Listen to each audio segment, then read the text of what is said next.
See? So going back to, let me finish this, and it says, Revelations 19 and 8. And to her was granted that she should be arrayed in fine linen, clean and white. For the fine linen is the righteousness of the saints. And we already know who the saints is. It's the Israelites. And he said unto me, right, blessed are they which are called unto the marriage supper of the Lamb. And he said unto me, these are the true sayings of Yahweh Ba'ashim Yahushua. See, so he says, blessed are those that are called unto the marriage supper of Yahweh Ba'ashim Yahushua. See, and bless those, and that's what we doing. See, and I'm gonna have to continue there. I'm gonna do a sit down, but I'm gonna have to continue from there on this. Do a part 2 on this. Barakatah Yahweh, Barakatah Yahweh Shah. Call Halal Yahweh Ba'ashim Yahushua, Ba'ashim Rakah Hakwadash. And double honor to the elders and apostles, the men of great millstone. And to the rest of the brethren on down is teaching and preaching the true doctrine of Yahweh Ba'ashim Yahushua. Shalom Ba'yashal Dawadah. And to the Akim and Akwat that's out there repenting. To you so-called Negroes, Latinos, and Native Americans whose fathers go back to one of the 12 sons of the patriarch Jacob Yasha. Shalom to you, Mashpachah. This your Hakarab coming at you with a part 2 on it. You know, as promised, right? Just to preach and proclaim this truth, man. Just to preach and proclaim this truth, as always, right? See, because these people seem to don't understand nothing. How will you read? How can you? Matter of fact, you know what? Let me open up with this one, and that's why these scriptures right here, it's they bangers, right? 1 Peter 4. Because everything that's written in our scrolls is written for a reason. It's written for a reason. It ain't written for nothing. And everything in here, it has strong meaning behind it. Whether you accept it as having strong meaning behind it or not, it does. Ain't nothing just written to be written, right? But let's grab this. 1 Peter 4 and 11. If any man speak, let him speak as the oracles of Yahweh. And if any man minister, meaning what? Teach, let him do it as the ability which Yahweh giveth. Meaning what? According to if he gave you 100-fold, if he gave you 60-fold, if he gave you 30-fold, 10, whatever. However many talents he gave you, that's what you use to proclaim the truth of Yahweh Ba'ashim Yahushua. See? Let him do it as the ability which Yahweh giveth, that Yahweh in all things may be glorified, through Yahweh Shah Mashiach, to whom be praise and dominion forever and ever. Amen. You see? Matter of fact, let's read the NLT. I don't think I ever read that in the NLT. Do you have the gift of speaking? Then speak as though Yahweh himself were speaking through you. I like that. I like that. I like that. Yeah, I never read that in NLT. I like that. You know, and what it says, do you have the gift of speaking? Then speak as though Yahweh himself were speaking through you. And that's a lot of things that our people don't understand. When we preaching this truth through the spirit of Yahweh Ba'ashim Yahushua, ultimately it's him speaking through us. What did he say? I'm going to put my words in your mouth. You see? So we ain't just doing this on our own accord, man. Yahweh Ba'ashim Yahushua got us doing this. And we going to do exactly what he wants us to do. See? And it says what? Do you have the gift of helping others? Do it with all the strength and energy that Yahweh supplies. Then everything you do will bring glory to Yahweh through Yahweh Shah Mashiach.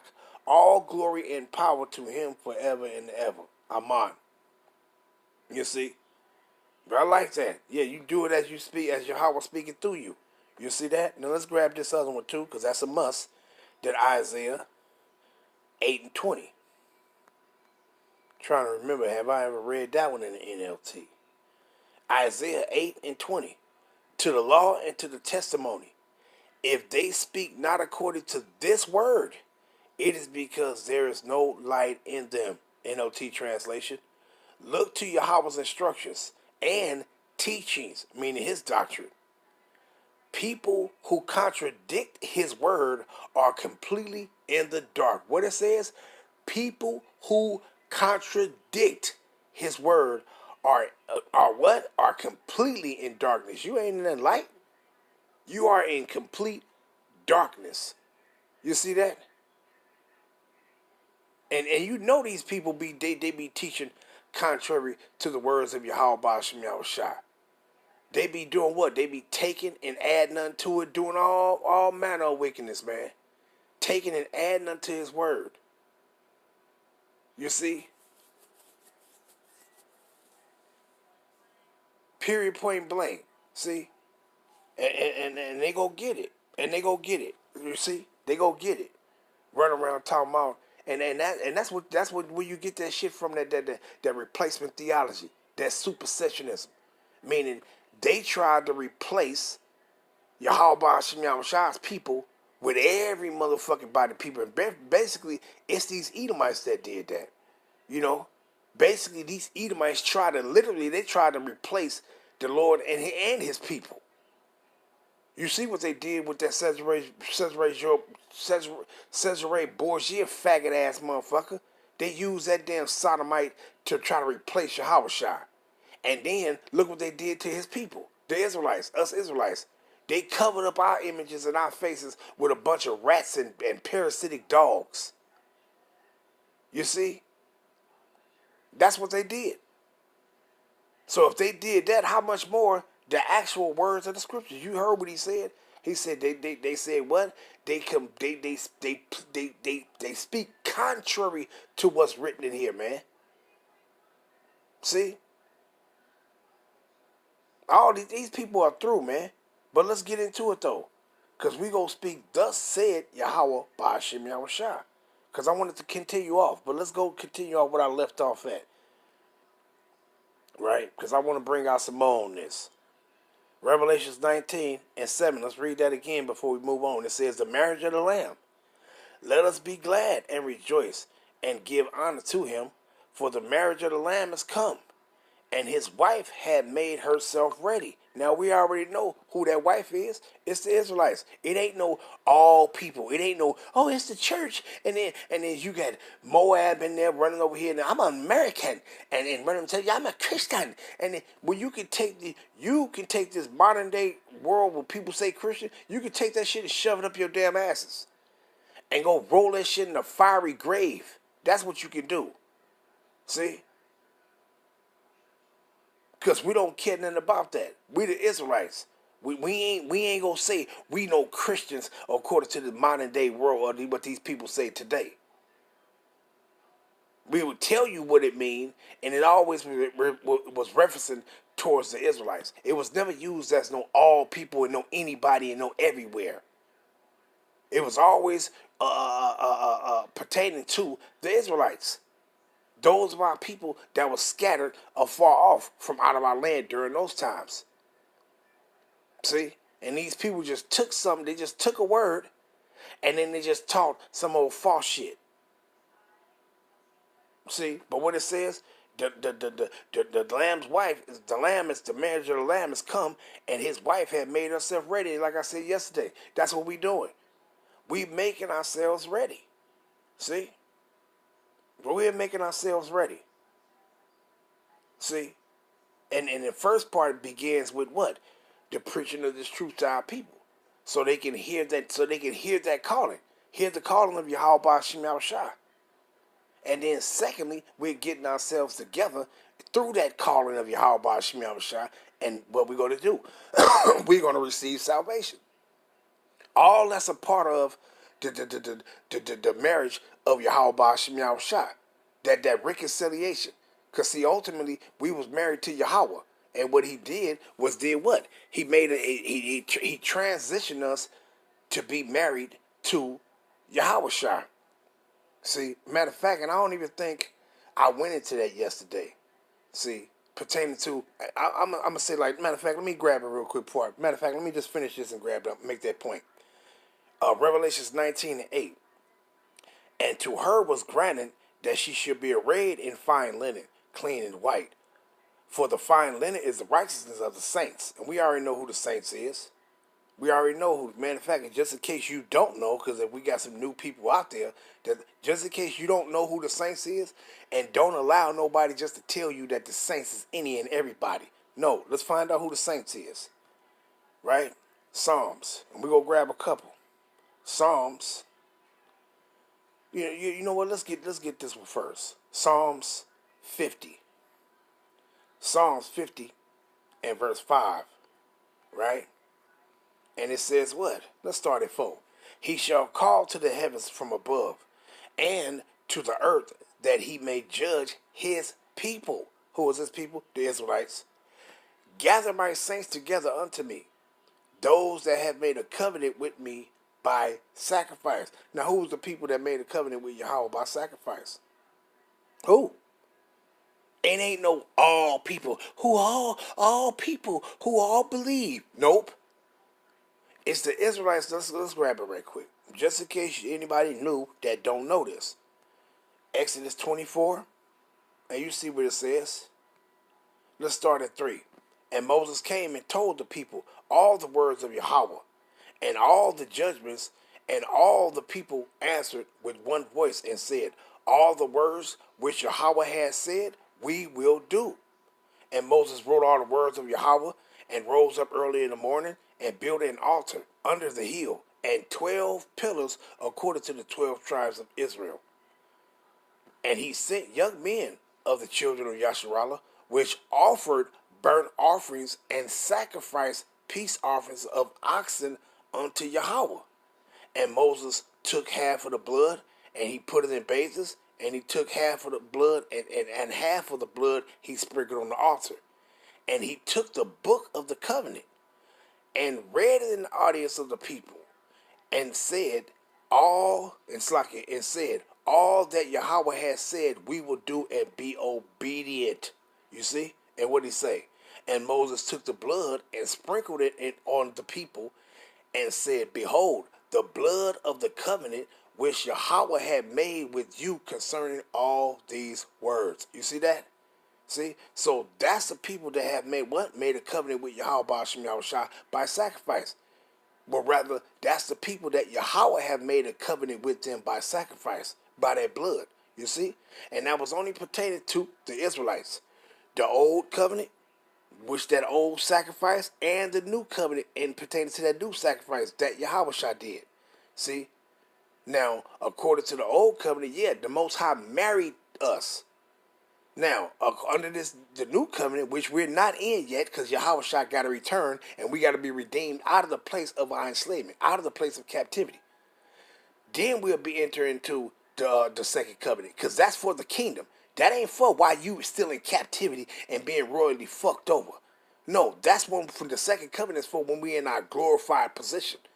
See? But you see, pertaining to that second covenant, Yahweh has married us to Yahweh. Now, I want to show something real quick before I continue. When you go to Genesis, right, the 38th chapter, and I'm just going to make the point. Matter of fact, before I do that, let's grab Jeremiah, right? Let's grab Jeremiah. Wait, Slakia. Before I do that, I don't want to get too ahead of myself. I want to get them in the order that they popping in my head. Let's grab, is that Revelation, Romans? Yeah, Romans. Now I'm going to read this just to make the point. Romans 7, and I'm going to start at verse 1.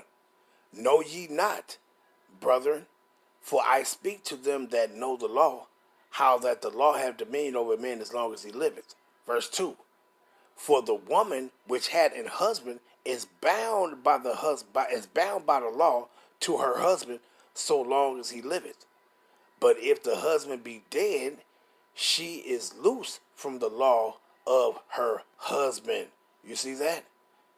So then, if while her husband liveth, she be married to another man, she shall be called an adulteress.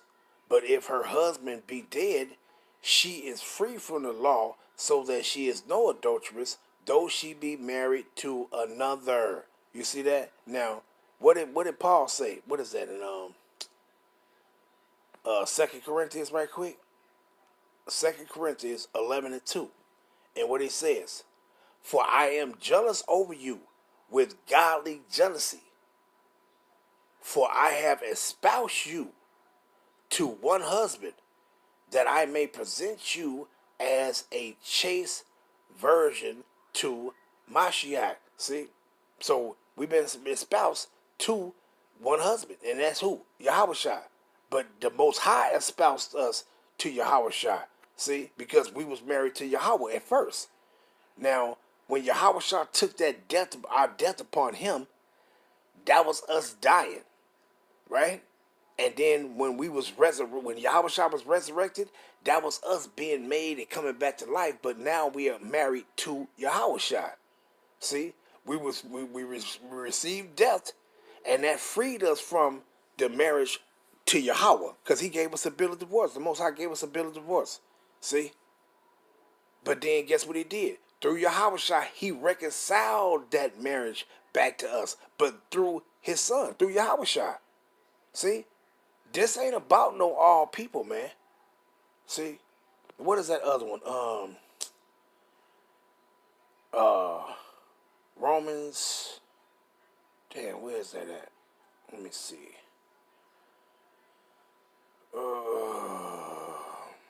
Oh, matter of fact, let's go back. Romans 7, and let's go get 4. It says, wherefore, my brethren, ye also are become dead to the law by the body of Mashiach, that ye should be married to another, even to him who is raised from the dead, that we should bring forth fruit unto Yahweh. You see that? See? So that other one, that we be married to another, is to Yahushua. Because why? We was once married to Yahweh. Now what did the Most High do? He married us to Yahushua. See? This all took place when Yahushua went through what he went through for us. When he took our death upon him, that death transitioned us to be married to Yahweh, but through Yahushua. You see?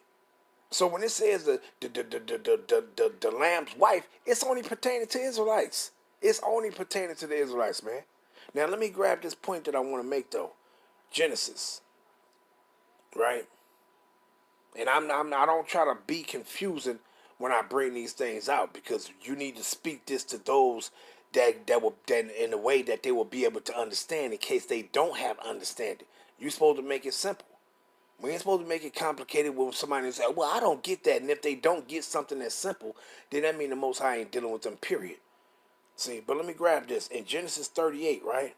Now, this is pertaining to our forefather Judah, Yahweh, and Tamar, meaning his son's wife. Now, mind you, when any woman is married to a man, when that man die, I don't care who it is. It could be a father that had a young wife. If that father died, guess what? That son could take her as his wife, because she's free from the law of that man. You see, you just can't do nothing with it while he got her. But if that man die, if any man die, that woman is free from that law to the marriage to that man, and whoever take her, ain't no wrongdoing there. See, this is why he gave us a law concerning. Well, it'll be in this same chapter too, concerning when a brother have a wife, and that brother die, and without no children, that the other brother, one of his brothers, shall go into his wife, she shall be his wife, and he shall give a seed unto his brother, because and raise that seed up in the name of his brother. You see? Now, he wouldn't be able to do that if his brother was still alive, because why? That'd be adultery. See? But she's free from that law of marriage to his brother, because he died. So now he can take her as his wife and give a seed unto his brother, and bring that seed up in as if it's his brother's seed. The first one. Now, any other children after that, they got to come in his name. But the first one, he give that over to his brother. See? But I want to read this pertaining to the father, Judah, and his daughter-in-law, Tamar. Now, when his son died, when died, she was no longer his daughter-in-law. She was no, no. She was just that. Let me just read it. I just want to get the point though, right? And it's a startup. It says, and it came to pass, Genesis 38:1, and it came to pass at that time that Judah went down from his brethren and turned in to a Dulamite whose name was Harah, and Judah saw there a daughter of a certain Canaanite whose name was Shua, and he took her and went in unto her, and she conceived and bare a son, and he called his name Now, and this you can also use this one when these heathens be running around talking about, oh yeah, it's by the seed of the mother. It's by the mother. It's to determine who you are and what nation of people you will go back to. You're a goddamn lie. Because here it is, Judah, he went into a Canaanite broad. This is a Hamite. And was what? Was a Hebrew Israelite of the tribe of Judah. He was not a Canaanite. See? But once again, this also goes into that thing with the Most High said, don't go into them because they would turn away thy son from following me. Now, and what did do? Mother was a Canaanite, basically a Hamite bitch of Canaan, one of the dark children of Canaan, which is a Hamite. And what happened? Was a wicked ass. He was a wicked ass Judite, because why? Of course he was following the ways of them heathens, ways of his mother's people. You see, but I digress. And it says, and she conceived and bare a son, and he called his name And she conceived again and bare a son, and she called his name Onan. And she yet again conceived and bare a son, and called his name Shelah. And he was at Kezib when she bare him. And Judah took a wife from his firstborn, whose name was Tamar. Now you see that? And it's talking about Er's wife. Now, and Judah's firstborn, was wicked in the sight of Yahweh, and Yahweh slew him. You see? He slew him. He killed him. And his brother Onan was supposed to go into her and give a seed up to his brother, but guess what he did? He was going off too. He didn't do it. See? And the Most High slew his ass. Now, let's come down real quick to make the point. And what it says, verse 11. Then said Judah to Tamar, his daughter-in-law, remain a widow at thy father's house till Shelah my son be grown. For he said, lest peradventure he die also, and his brethren as his brethren did. And Tamar went and dwelt in her father's house. Now, when you come down, you get the story that he didn't give. Let's just read it. Verse 14. And she put off her widow garments, and basically, she put on some garments, and she went to the city where Judah was going, and she acted like she was a prostitute, and she calls Judah. She laid down with him, and he went into her. And after he went into her, busted nut in her, and went into her and shit, she conceived. She got pregnant, but he didn't know it. But just to speed it up, and it says what? Then she went back, and I just want to get down to the point.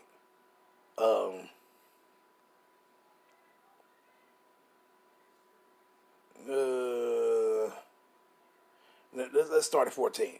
And she put off her garments from off her, and widow garments from off her, and covered her with a veil, and wrapped herself, and sat in an open place, which is by the way of Timnath. For she saw that Shelah was grown, and she was not given unto him to wife. Meaning, right? She wouldn't give it to him. He didn't do it. See? And she was sitting back waiting, so he didn't do it. So she was actually free to go and be with whoever she wanted to be with. And what did she choose? She said, okay, I'm going to go to him, and I'm going to act like I'm a harlot and cover my face, and I'm going to give him this stuff. I'm going to put this thing. I'm going to put this... right? You get the point, right? But let's come down to the point, though. But the point I'm making is, you see, when the son died, Judah wound up going into her. She had two twins by him, Perez and Zerah. She had two twins by him. See, showing that what? She became another man's wife. She became the father's wife when she was with the son. She was the son's wife. See, but the son died. So wasn't no wrongdoing. And what Judah saying that? What did he say? He said, well, she was more righteous than me. See? She didn't go up because he was like, oh yeah, she was a whore. Bring her out, and then we gonna burn her. We gonna burn her until she dead. Well, she didn't do nothing wrong. She was able to go and become another man's wife, so she didn't do no wrong. See, he was supposed to give her to his third son, Shalah, but he didn't do it. So she was free to go and be with whoever she wanted to go be with. You see, and she chose to be with him. See, and that's the same way with Yahweh Shem Yahushua. Now let me go back to it now. Jeremiah 3 and verse 10. Slack it though. Be long-winded, but hey, it is. Got to get the point off. Got to get the point across. See, and most of our people, they don't care to hear the words of Yahweh Shem Yahushua anyway. They don't care. See? So this is only for the elect. But it says Jeremiah 3 and 11.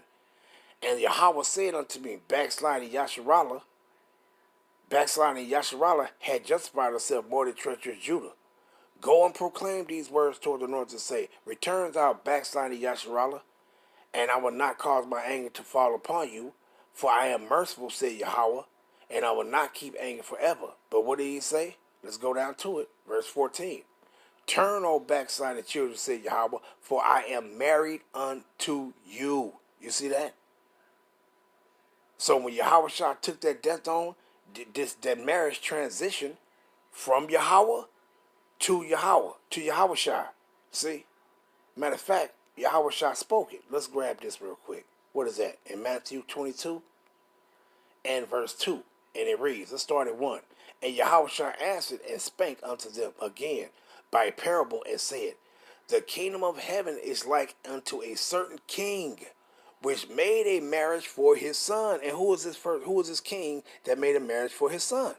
Yahweh is that king that made a marriage for Yahweh Shah. And who is the bride? We are that bride. You see that? And what he says, and sent forth his servants to call them that were bidden to the wedding, and they would not come. Now, who was the servants of Yahweh Shem Yahushua? It's the Israelites. It ain't no all people who all believe in the church and all that bullshit. His servants are the Israelites, period. And do I got to go get it? I shouldn't even have to go get it. See? His servants ain't no all people. His servants are the Israelites. See? When you go to Leviticus 25 and verse 55.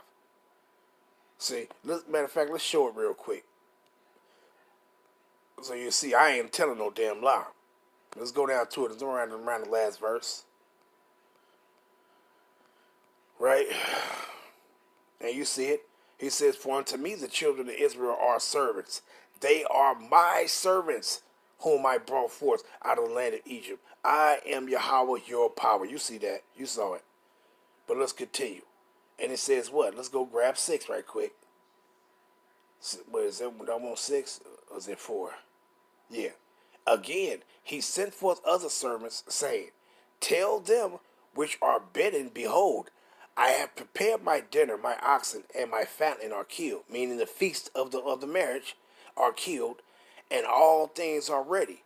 Come unto the marriage, right? And who is he? Who is bidden? Because you already said in Revelations 19 and 7. See? Blessed are them that are called unto the marriage supper of the Lamb. Who is this that's called to the marriage supper of the Lamb? It ain't no damn Edomites and no fucking body other than the Israelites. And 2/3 of our people is not going to accept it. They the ones that's unworthy. See? So it's about the elect. It's about the elect of Yahweh Shem Yahushua. The elect of the Israelites. You see? And let's go down. Let's grab 9 too. Let's start at 8. Then said he to his servants, the wedding is ready, but they which were bidden were not worthy. And who is this talking about? It's talking about Israelites that don't care nothing about the word. Matter of fact, let's show this. In Matthew the 10th chapter, Yahweh Shah gave us instructions. Let's grab that right quick. Right? I'm going to jump in at 6. Matthew 10 and 6. But go rather to the lost sheep of the house of Yasharallah. And as ye go, preach, saying the kingdom of heaven is at hand. Let's come down. And it says what? And in verse 11, and into whatsoever city, who, and it's a city, what city you going to go to or who you going to talk to in this city or in this house, is you going to talk to Israelites, not no heathens. And into whatsoever city or town ye shall enter, inquire who in it is worthy, and there abide till ye go from there. And when ye come into an house, salute it. Shalom. And if the house be worthy, meaning if those people in the house accept what you tell them, if they accept what they're hearing, let your peace be upon it. But if it be not worthy, and what does it mean if they're not worthy? Meaning they don't want to take heed. They don't want to follow after what you're telling them. They don't care for it and none of that. And it says, let your peace return unto you. For whosoever shall not receive you, nor hear your words. And who words is it? Yahweh Ba'ashim Yahushas. When ye depart out of that house or city, shake off the dust of your feet. Verily I say unto you, it shall be more tolerable for the land of Sodom and Gomorrah in that day of judgment than for that city. And those people, any Israelite that don't accept this, don't want to hear it. See, they're not worthy. So going back to the marriage supper of the Lamb, the marriage, it says what? Go ye therefore into the highways, and as many as ye shall find, bid to the marriage. See? And you will have what? You will have some that's going to come into the fold, and you will have some that's not going to come into the fold. Those that's not coming into the fold, they the ones that's not worthy. They don't care for it. You see? Only the elect is going to come into the fold. See? You the ones that's coming and coming to the marriage feast. You see? And this is all about Israelites right here. This ain't about no heathens. This all about Israelites. You see? And when you go into Matthew the 25th chapter, it's the same thing, man. It's the same thing. See? And that's the same thing like when you go back into Hosea the 2nd chapter, Hosea the 3rd chapter, you know what that was about. You know, when the Most High had given us a bill of divorce. Right? But through Yahushua, that divorce was being reconciled. It was reconciled. We was coming back together. So we are that bride, man. It ain't about no heathens, man. And the shit, it pissed me off when I just think about all the lies that these fucking Edomites done told, man. That shit, I hate them motherfuckers, man.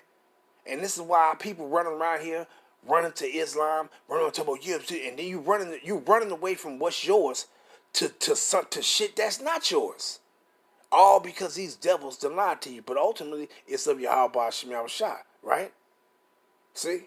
Because what he say, the deceiver and the deceiver are his. Meaning, if he wants you to be deceived, you're going to be deceived. You see? And if he wants your ass to be brought back into the fold by, hey, that's what he going to do. See? But what it says in Matthew 25, then shall the kingdom of heaven be like unto 10 virgins, which took their lamps and went forth to meet the bridegroom. Who is the bridegroom? That's the married man that's for to take a wife. And who is the bride? It's talking about us. See? These wise virgins and these foolish virgins are Israelites. The foolish virgins is those that's not worthy, that's not going to take heed, that's not going to come into the fold. Those wise virgins is the what? They're going to hear and they're going to exceed and hear the instructions, and they're going to apply. They're going to come into the truth. You see? That's all it is, man. It's talking about Israelites, man. You see? But I want to come down to the point, though. Because these people be, oh no, this is talking about everybody. No, it's not. It's talking about Israelites and Yahushua. See? That's why when you go, matter of fact, I'm going to come back to this. That's why when you go into, what is that? Is that John 15? John 15 and verse 1. What do Yahushua say? I am the true vine, and my Father is the husbandman. You know what a husbandman is? It's the father to the bridegroom. See? Matter of fact, let's grab that real quick. You know, and it's also somebody that take care of the sheep, somebody that take care of the sheep, somebody that take care of the crops in the field. He will be referred to as a husbandman. See? But let's grab it. No. Let's grab it. Let's go down to it. Husbandman. And it says, a husbandman, tiller of the soil, a vine dresser. But you know, when you referring to this between, you know, a marriage, a bridegroom and his bride, the husbandman is the father to the bridegroom. You see? But you saw what it says right here. See? A land worker, i.e. a farmer, husbandman. But that's talking about when you're dealing with crops and stuff like that. But hey, what did Howard Shah say? He said he is the vine dresser. We talking about people. So who is the fruit of the vine? That's us.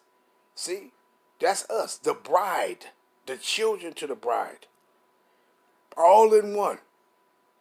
You see? It's talking about Israelites, man. But let's go back to it though. Matthew 25. Verse 6. And at midnight there was a cry made, Behold, the bridegroom cometh. Go ye out to meet him. Who you think it's talking about that's going to go out to meet the bridegroom? It's talking about the Israelites, not no anybody. Ain't no Edomites going out to meet shit. Your ass going to get dumped in a bucket of fire. Then all those virgins arose, and then these motherfuckers running around here trying to take our stuff. And man, them days is done when you go try to take our scriptures and use them against us. Those days is done. It's no more of that garbage. And that's how stupid you Edomites is. And we're going to keep pronouncing your motherfucking demise and your captivity, your destruction. See? Because you trying to use these scriptures, like that one motherfucker Edomite go try to grab Deuteronomy 21 and say that a rebellious child. That ain't got nothing to do with you. That was a judgment for Israelites, but of what they was to do to their children, to a disobedient child. That when he ain't even a child, he's an adult actually, but he's a drunkard. Who you think? You think a kid was a drunkard? No, it was talking about one of my people on how that was affairs concerning us. Not no damn heathen saying, oh yeah, we just kill these wicked Israelites, these wicked blacks, because they're like disobedient children. That ain't got shit to do with you. You can't use our scriptures against us. Them days is done, man.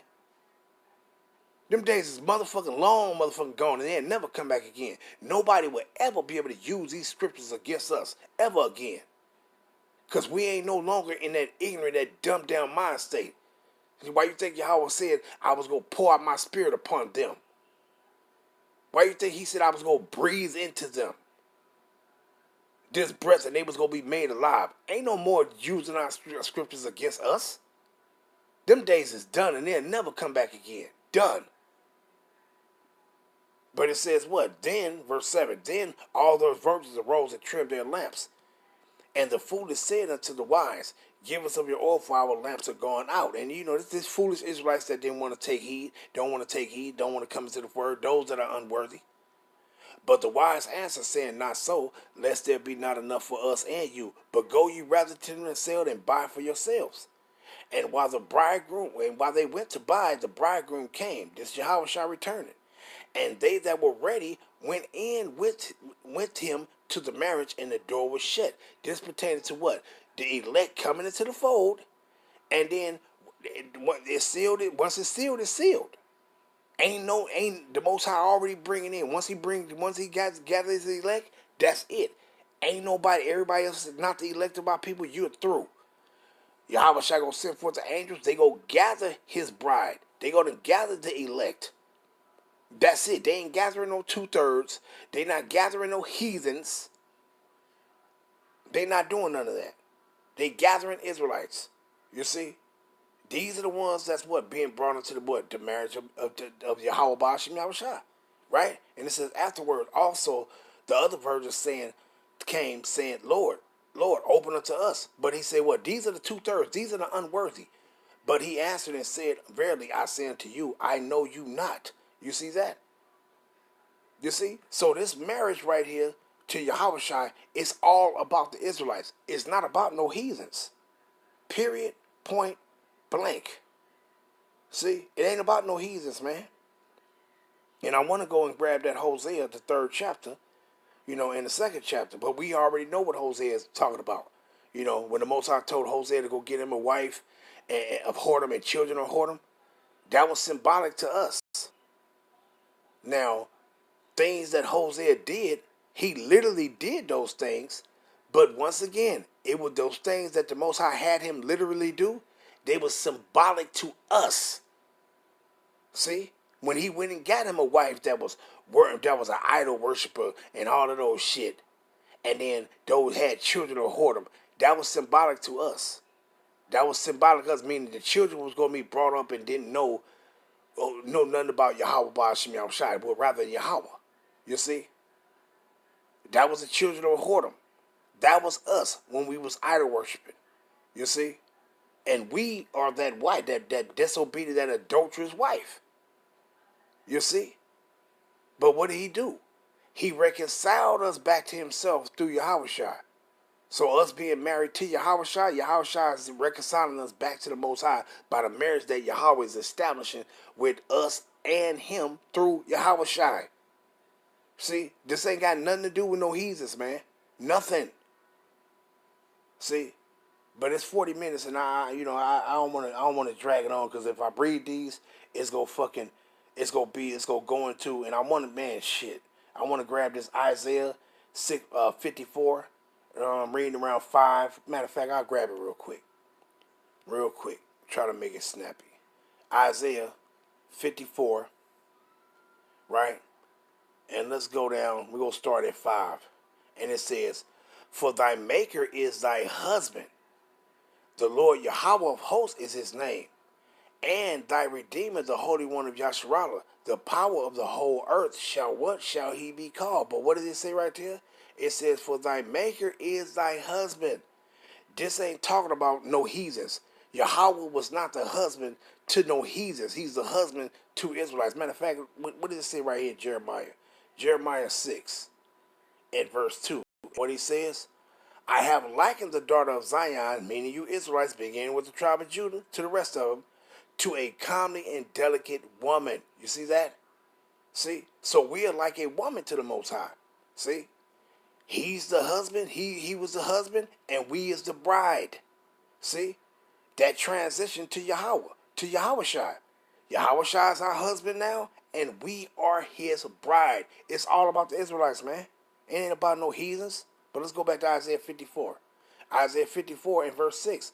"For the Lord Yahweh had called thee as what? Had called thee as a woman forsaken and grieved in spirit, and a wife of youth, when thou was refused, said Yahweh." You see that? When thou was what? Refused. And he said what? "For a small moment have I forsaken thee." That's when he gave us a bill of divorce. "But with great mercy will I gather thee." See? And how did that mercy come through? Yahweh Shai. You see? So our people, man, y'all through. Y'all through, man. But let's grab verse 8. In a little wrath I hid my face from thee for a moment, but with everlasting kindness will I have mercy on thee, said the Lord Yahweh, thy Redeemer. You see that?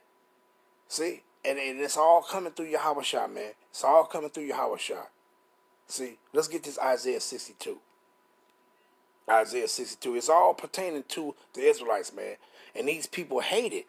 They love to be, "Oh, yeah, see, it's about us." Man, shut up. It ain't about y'all. It ain't about y'all. Matter of fact, let's start at verse 4, right? And it says, man, my shit, I want to read it all. Man, shit. Damn. Man, I want to read it all. I want to start from the top, Isaiah 62 and 1. But let's start at 4. It says what? "Thou shalt no more be termed forsaken, neither shall thy land any more be termed desolate." Why? When Yahweh shall return, all them heathens coming about our land. And any heathens that be in our land, they gonna be our slaves. "But thou shalt be called Hezabah, and thy land Beulah. For the Lord delighted, Yahweh delighted in thee, and thy land shall be married." And what it says in the NLT right here. "Never again will you be called the forsaken city, ooh, or the desolate land. Your new name will be the city of Yahweh's delight." Wow, right? That's what I was going into yesterday, but I didn't get the chance to read these. When you go into that city, who is this? New Jerusalem, the holy city. Once again, who is it talking about? Us. And it says what? And the bride of Yahweh, for the Lord's delight in you, for Yahweh delights in you and will claim you as his bride. You see that? What it says in verse 5. For as in the KJV, for as a young man marrieth a virgin, so shall thy sons marry thee. And as a bridegroom rejoiceth over the bride, so shall thy God rejoice over thee. You see that? And let's read the NLT. Your children will commit themselves to you, O Jerusalem, just as a young man commits himself to his bride. Then Yahweh, Ba'ashim Yahushua, will rejoice over you as a bridegroom rejoices over his bride. You see that? See? Man, it's all about us, man.